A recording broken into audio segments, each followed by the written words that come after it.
Welcome to Tudor England, a place of stately homes, huge castles, and of course, Henry Tudor.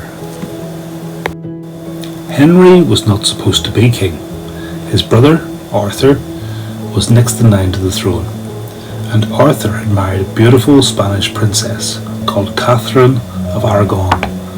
Catherine of Aragon and Arthur were only married a very short time before Arthur unexpectedly died. King Henry VII did not want to anger Spain, so his compromise was to allow Henry to marry his brother's widow, Catherine of Aragon. Henry, by all intents and purposes, seemed pleased by this.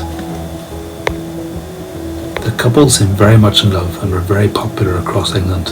However, after 20 years, one thing bothered Henry. He really wanted a son.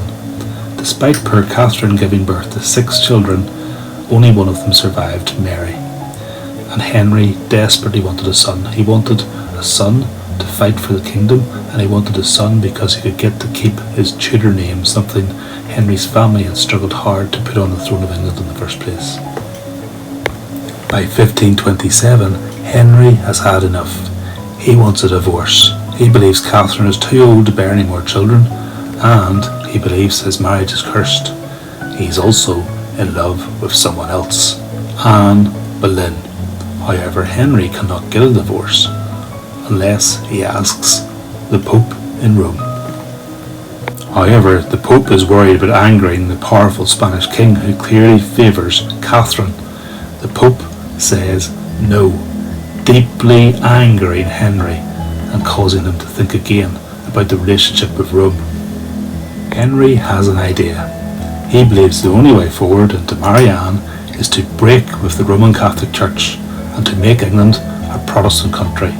From then on, the Church of England would be Protestant and he would be its head. He could now grant the divorce that he always wanted. So in 1533, Henry divorces Catherine and marries Anne Boleyn. Anne Boleyn, already pregnant, gives birth to a baby girl, Elizabeth. Henry is deeply disappointed, and after only 3 years of marriage, and after having changed the entire church in England, Henry decides that he's had enough of Anne. He orders her to be beheaded on trumped up charges. She is beheaded on the green in the Tower of London by a French swordsman. However, Henry doesn't hang about. He is married within the year to another lady, Jane Seymour, his third wife. Jane is gentle, calm and caring, and within a year she gives Henry what he's always wanted, a son, Edward. However, Henry, at the height of his happiness, has it snatched away by tragedy. Jane becomes very ill very soon after giving birth and dies.